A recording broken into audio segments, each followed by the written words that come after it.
I came across an article about David Bowie and the time period of the Thin White Duke character, and this got me really interested because when I read the article, I was learning about the occult books that Bowie was drawing from during this period. His cocaine-fueled research, his long, sleepless nights, his basically losing touch with reality, and how all of this manifested in this somewhat fascistic character that he came up with. But right after I read the article, one of the books that the author, Ian MacDonald, mentioned that Bowie was getting into, called The Spear of Destiny, the very next day went on sale on Amazon Kindle. So, since we're talking about occultic things, esoteric knowledge, I thought that I would take that as a symbol for myself, as a sign that I should pursue this topic as a piece of interest. I first want to talk about the article by Ian MacDonald called White Lines, Black Magic, David Bowie's Dark Doings, and this came out in 1998. It's an essay. It was in his book, The People's Music, which I couldn't get a digital copy of the book. So if you want it, you're going to have to order a physical copy of it. But this essay was only 2 or 3 pages long, and it provides a sort of psychological or cultural autopsy of this era of David Bowie's life. This transition from the cocaine-fueled occultism that he's engaged in Los Angeles, creating the Thin White Duke, then abandoning the character when he first moves to France and then on to Berlin and brings out the Low album. This essay, it's exploring what you would call, I guess, dark night of the soul that defined Bowie's life between 75 maybe to 77, because Low comes out in January of 77, and maybe it precedes that into the end of 1974. Whenever he really started into his cocaine addiction, alongside of reading all of these sorts of books on these topics, and then this character began to emerge. In MacDonald's essay, he argues that this period was not just about drug addiction, but it was more of a profound spiritual and intellectual crisis. Bowie is in Los Angeles.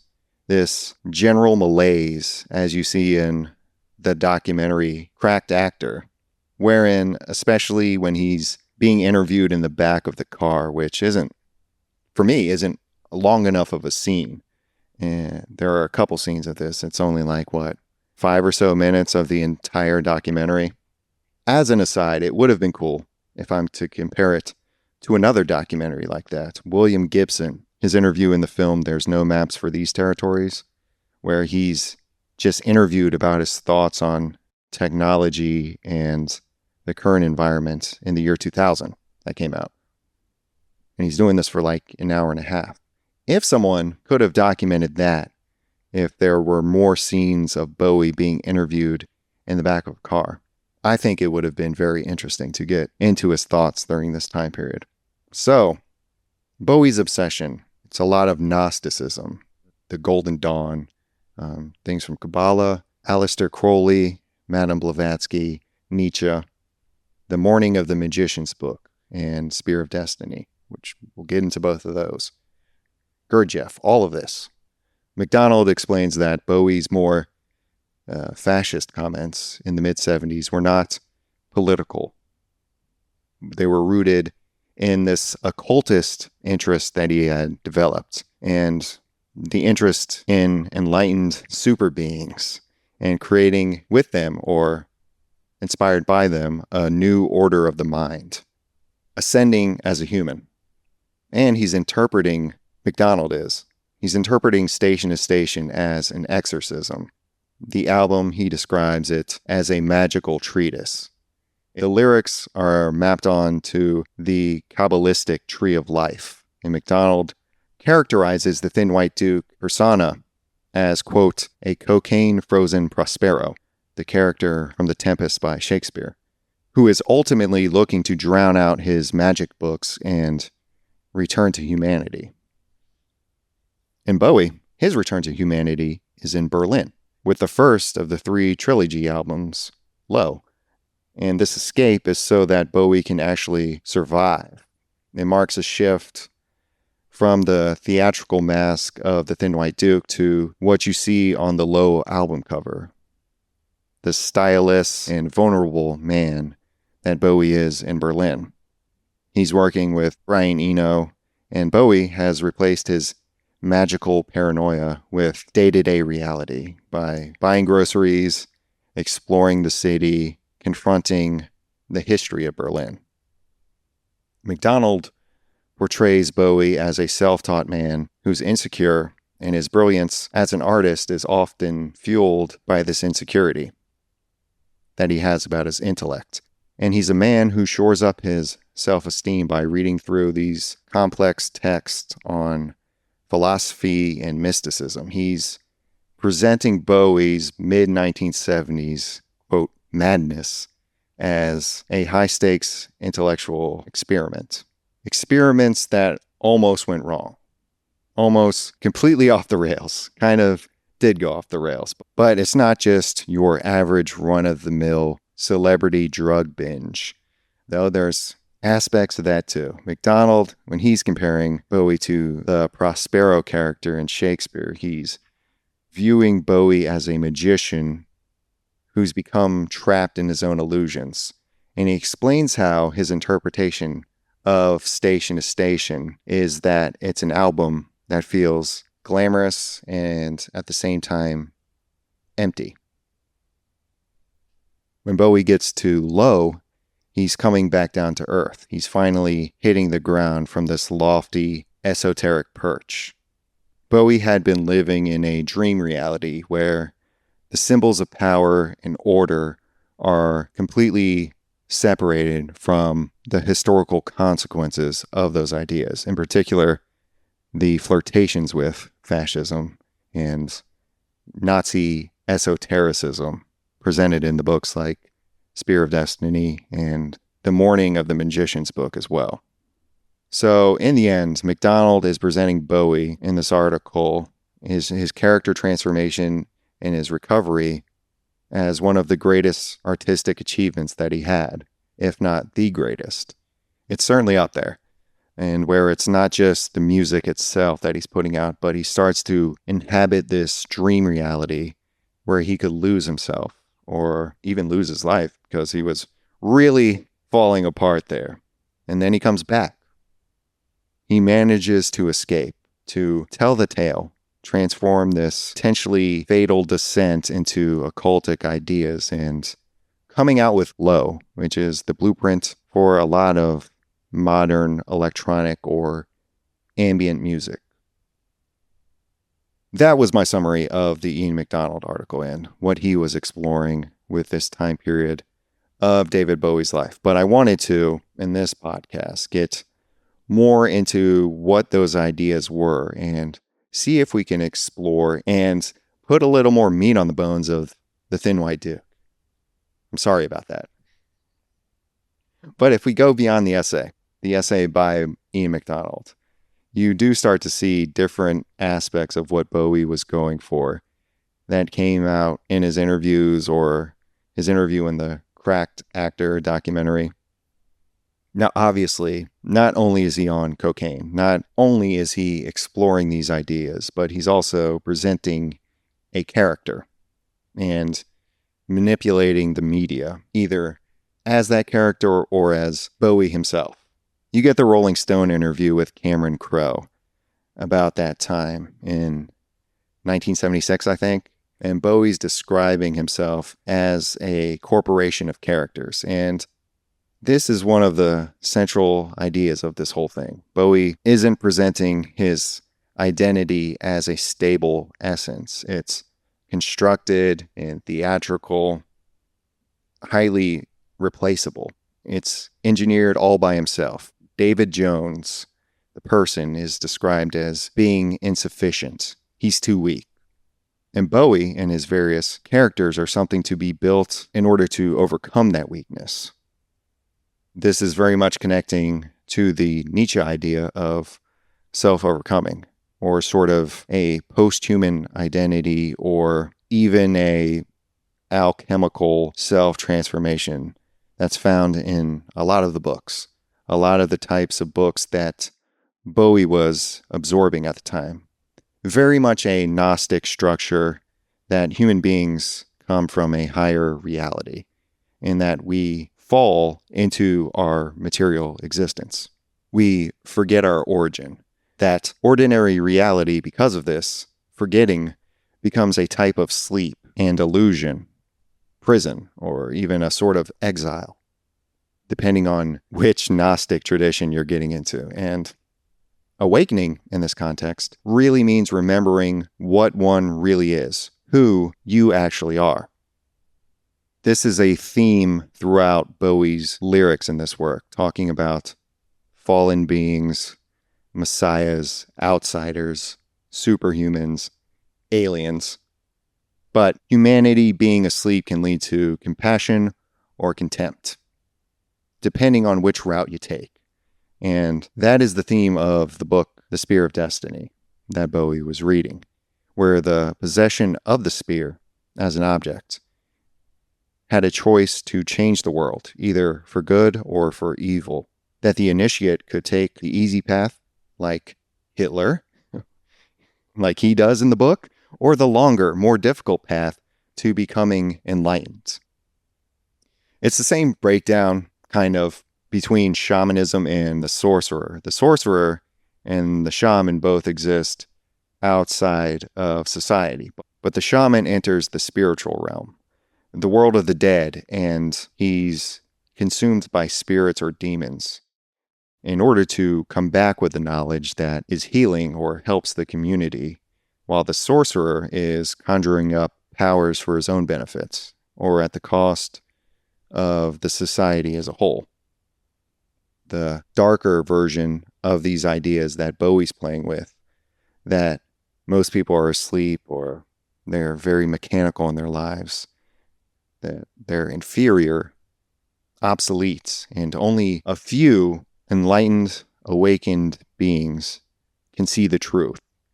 And obviously, if that's the case, the awakened might start to see these people as being obsolete in that they have the entitlement to rule or manipulate or even replace ordinary humanity.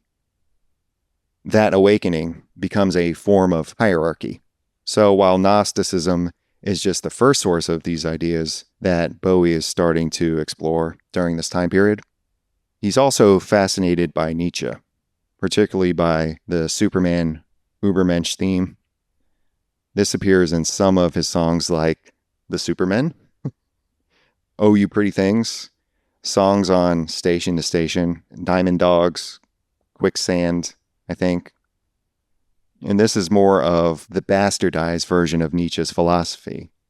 In actuality, it's more complex than the later Nazi appropriation or the breakdown into pop cultural sources of his thoughts.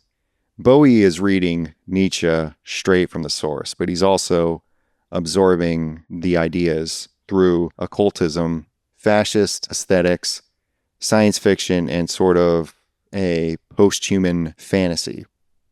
And when you're on cocaine and you're not sleeping and you're subsisting off of milk and peppers as your source of sustenance, and you're doing all this occult magic, burning candles and such, the self-overcoming that Nietzsche's talking about can start to turn into delusion or self-deification. The pursuit of higher consciousness becomes contempt for the ordinary, not just the world, but people, and can start to transform into the desire to dominate. We can transition now from Nietzsche to the Spear of Destiny. And I didn't know this book existed. And I hear the historical accuracy of this book isn't all that great. Do I believe what it says in the book about Adolf taking peyote and stuff like that, and there being a spear of destiny that he was obsessed with? Maybe. I don't know. I guess. It's in a book, so I'm just going to take it all as fact. Why not? I try not to read too much about World War II and the National Socialists outside of something like this, because frankly, it's just become the mythology of modern times. The Spear of Destiny is useful because it shows the atmosphere, the mythic atmosphere that Bowie had started to enter. So Adolf Hitler is presented through this framework of occultism, the sensationalist version of it. He's a failed grail seeker. He's an initiate, but one of the dark initiates. He took the easy path, that he thinks he's the reincarnated version of Klingsor. Hitler is a black initiate, someone that chooses power over compassion. Hitler is a medium for the Luciferian power against Christ. The premise is that the spear of Longinus pierced the side of Christ and became a talisman of world destiny. So whoever possesses and understands the spear holds the fate of the world in their hands, either good or evil. It's pretty easy to see why David Bowie was attracted to a book like this at the time. The spear becomes this magical revelation for Adolf Hitler. The spear makes human imagination more real than the world of sense, the commonplace everyday world. And Bowie's occult phase is driven by this same sort of thing. This imagination, this building of personas, exploration of myth, self-mythalization, and symbolic becoming someone more powerful or ascending beyond ordinary reality. A central idea of the book is that there are two paths of initiation. The first path, the Grail path, and the second one is the Black Initiate, the Black Initiation of the Grail path. In the book, we have characters like Walter Johannes Stein, Rudolf Steiner, the Christianity that's based on the Holy Grail. This is a path of compassion, moral discipline, self-knowledge, and humility. This obviously does not describe Mr. Adolf Hitler. He's the Black Initiate, the Thule Society, the Vril Society, racial mysticism, getting your visions from peyote. And I don't really like how the author Ravenscroft in the Spear of Destiny book is presenting the psychedelic as some sort of shortcut that has a darker path versus regular initiation. Just because you allege that Hitler did peyote. It's funny because Terence McKenna is like, the only thing that he found that worked was taking the psychedelic. That when he went to India, he sat at the feet of the gurus. He tried the meditation, but the only thing he found that really got to the core of the mystery is the mushroom or DMT. And now in this book, Spear of Destiny, this quasi-completely questionable history is it's Hitler doing peyote. So it's a shortcut path. That it's the Black Initiation. It's about domination and mass manipulation.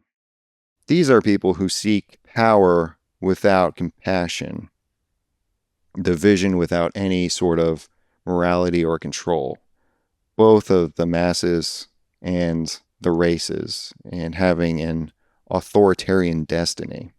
So these two paths, the Grail path and the Black Initiate path, they contrast. The vision disciplined by compassion versus the vision that's inflamed by will, the will to power.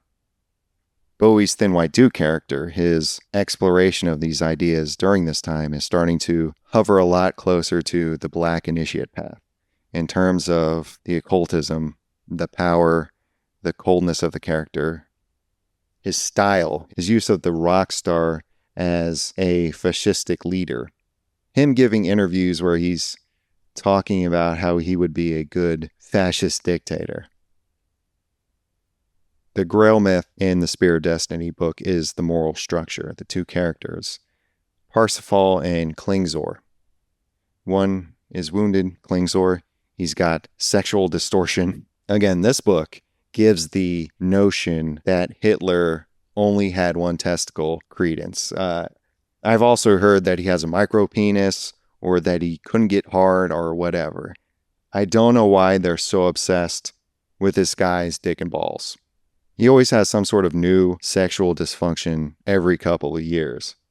But Klingzor in the Grail myth, he's the representation of all these negatives, versus Parsifal is about humility and spiritual maturity. In the mythic structure of the book, Hitler encounters the Spear of Destiny. He's in Vienna. He's 19 years old. It's 1909, and he experiences seeing the spear as a revelation. He becomes obsessed with it. He's starting to interpret history through it. He has to possess it. He's destined to. He's linking all of this to his readings of Nietzsche and going further by listening to the operas of Wagner. He's linking it to the Grail myth, reincarnation, and the rise of the superhuman, the new superhuman order that's going to take place. Hitler is taking the opposite path of Parsifal. He chooses Klingzor. He identifies with him. He identifies with the wounded sorcerer, the figure that indulges in black magic, spiritual inversion, and manipulation. So in a way, Bowie, during this time period, is kind of confronting the same fork in the road. He's drawn to this idea of transformation, of being an initiate who gains hidden knowledge, of wanting to become more than human. But all of this material that he's reading starts to link back towards fascism and the occult hierarchy as presented by that Nazi esotericism and this rejection of compassion. And Ian MacDonald, in his article, points back to the song on Station to Station, Word on a Wing. He said that it's like a prayer to God that there is some reaching out from inside of this machinery that Bowie finds himself in. He's looking for some saving principle beyond just the persona, beyond just the cocaine, the habits that are consuming him.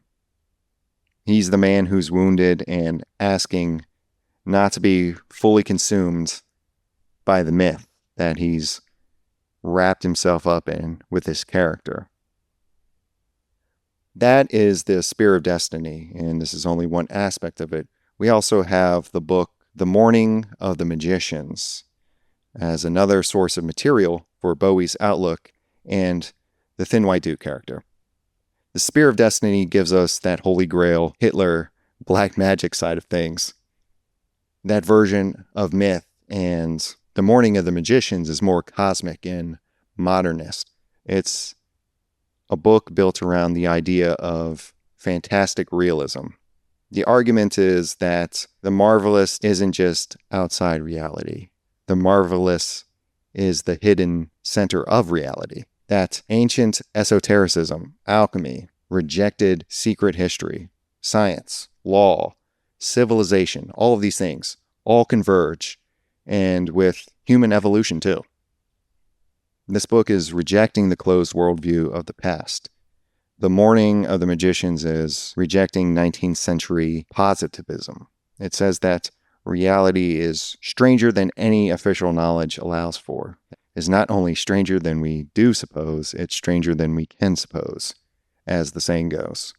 The world isn't dead matter.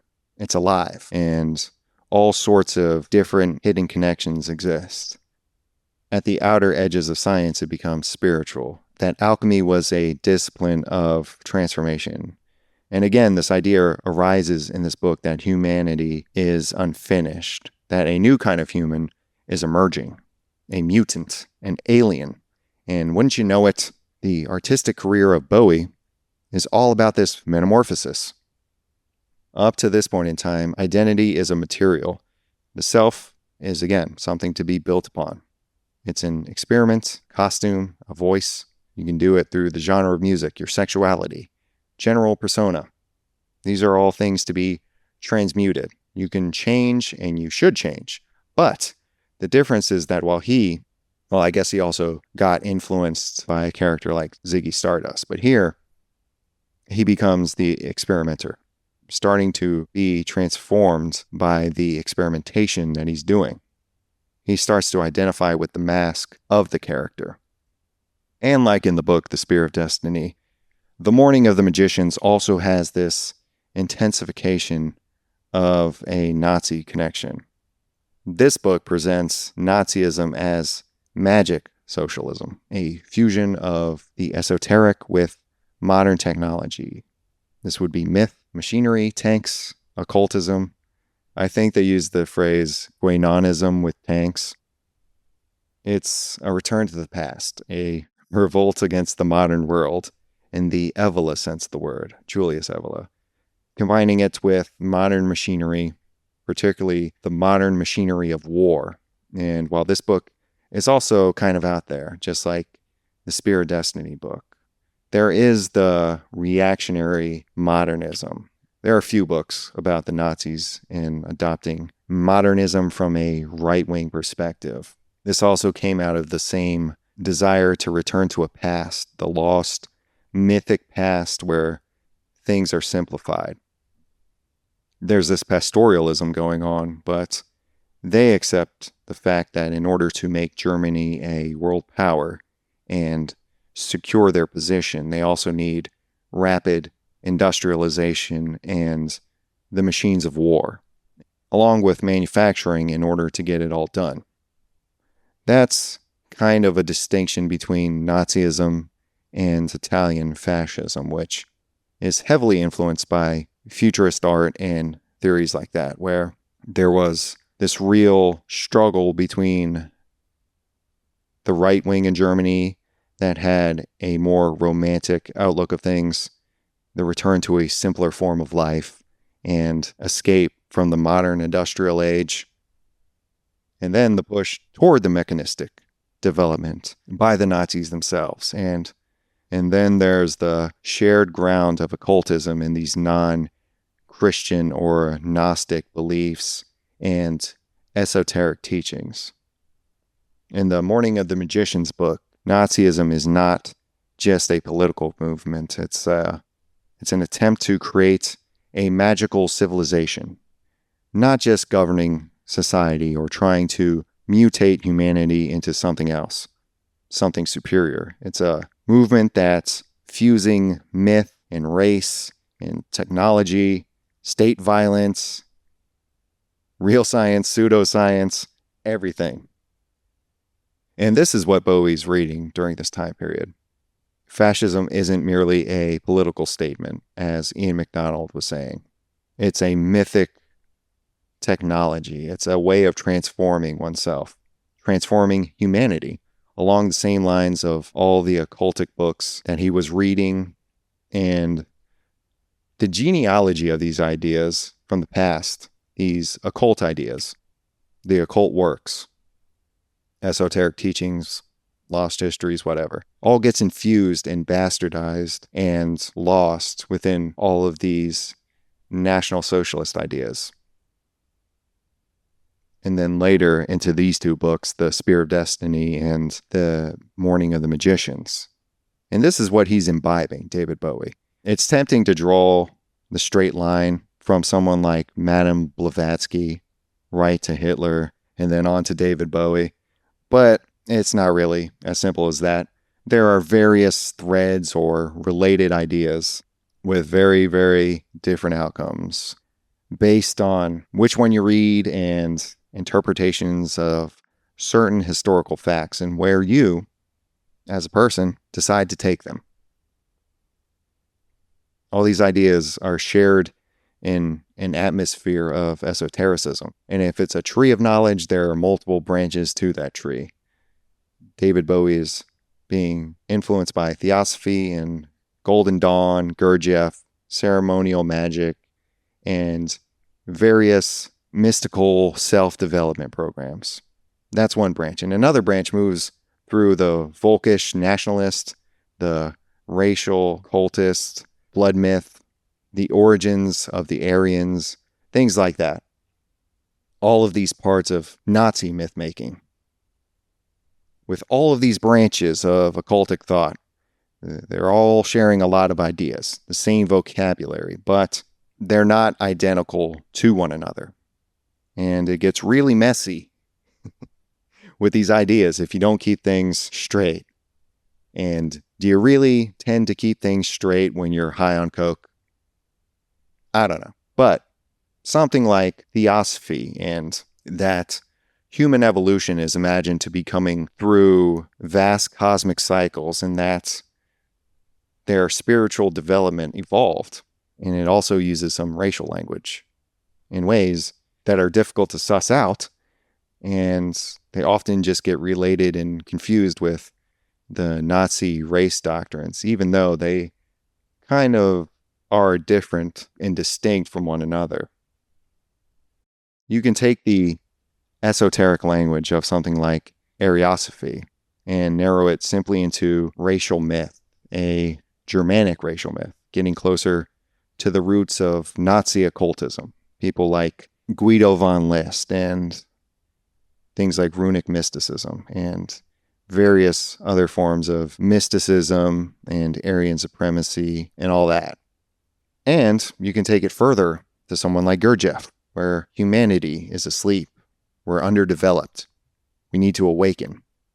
This all overlaps very clearly with David Bowie's interest in a sleeping humanity and becoming a part of that awakened few.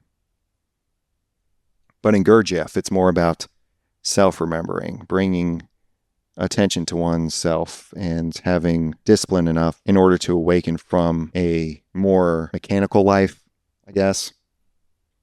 Bowie is encountering all of these ideas in his traveling library of books. But if you're reading all of this stuff at the same time, it's not a neat genealogy of ideas. It just comes at you in a torrent. It's like a bunch of symbols you're getting hit with. So you just have lost civilizations and then Nazi racial myths and ideas of supermen and ideas of hidden truth, magical orders, Gnostic awakening and the coming of a new human. There's a lot of post-human ideas. It's not really a clean doctrine. It's a mass atmosphere of symbols and myth. And what's good about Bowie, as the artist, he's able to take these ideas and turn them into music and art. It can be dangerous, and there are things people don't like about this period. But that's what's great about Bowie, is he's able to tap into this atmosphere of ideas and take them, manipulate them, and turn them into art. And it would have been a lot cleaner had he been clean and not losing sleep, being high on cocaine and not eating, basically not eating anything other than milk and peppers, etc., etc., etc.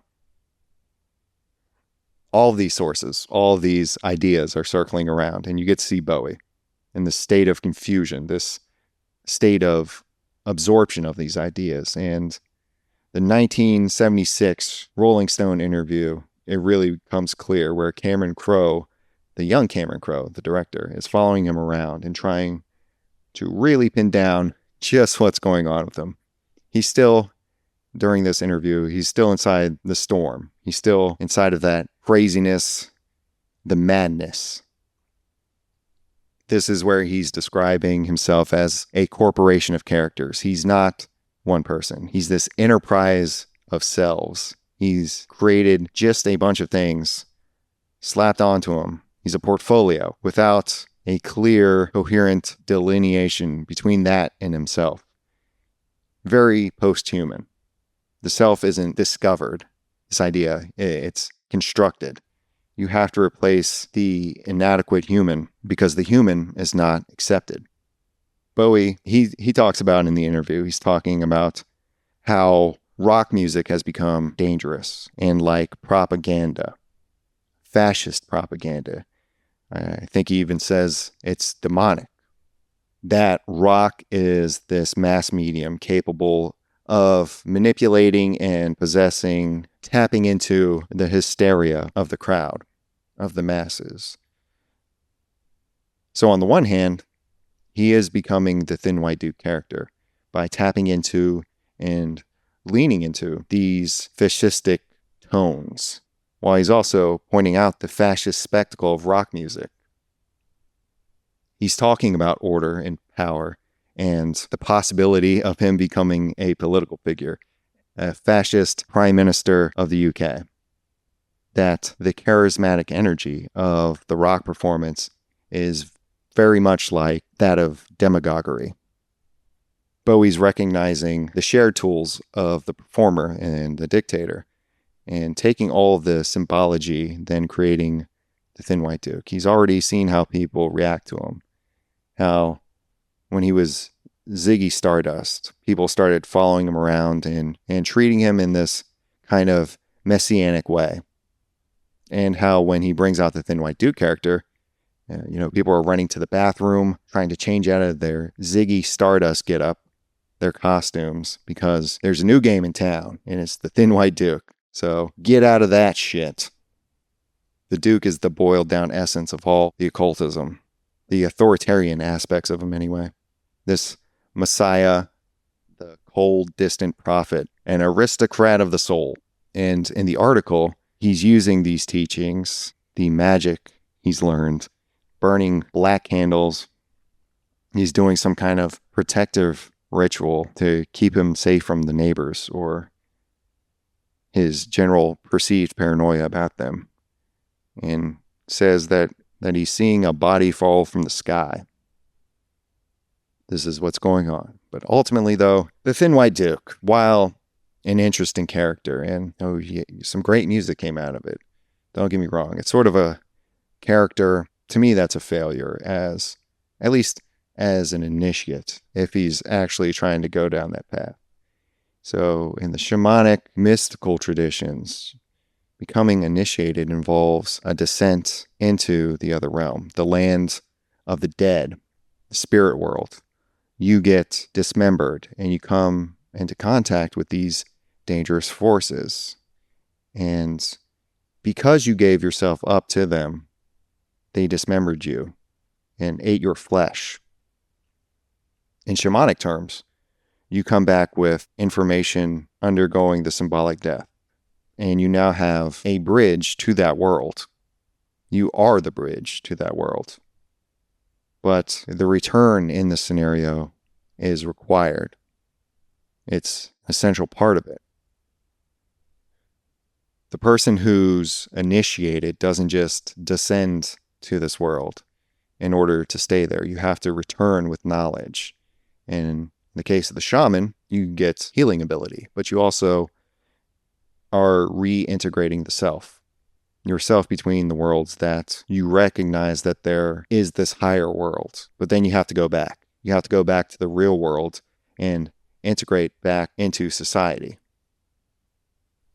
Bowie, during the 70s, he's descending not only into occultism, cocaine, Los Angeles as a city, paranoia, the imagery of the fascist, aesthetics of it all. He's becoming dangerously close to actually, in some ways, becoming the Thin White Duke. While there still remains some distance there, but there's no stable ritual containing all of this.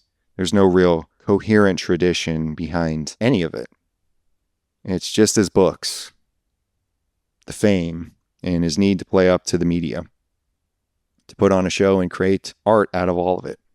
He's performing to the audience, but that's not really stable at all. This becomes dangerous. You're just the celebrity posturing as the Superman. You're cold and you're not integrating that shadow side. You're just creating an aesthetic from all of these ideas, which is why you end up going to Berlin. And again, Ian MacDonald, his essay, portrays the Low album as being, or the period where he's recording it, as a retreat in time where he's reconstructing himself and trying to do damage control. Bowie is doing psychic survival. It's a way to kick the drugs. He has to get out of the mythic realm that he's entered. The drugs, he has to get off those too. All these ideas that are swirling around. He has to leave them behind before they consume him. And not in the consuming way that the shaman gets consumed and becomes stronger and spiritually connected. So I don't know if this episode made any sense what I was trying to get at with Bowie. What do we do with all this? He wasn't a fascist. He wasn't just being ironic either. And it also wasn't just drugs, but he was an artist who was going through this very volatile, mythic, symbolic zone where he's mixing ideas, whether occult ideas or ideas of awakening and Gnosticism and fascist myth, post-human fantasy. And he's fusing that all into media spectacle. He went there as an artist, as a cocaine addict, and almost got lost in it as a person. But no, he came back. He came back and gave us the Berlin trilogy.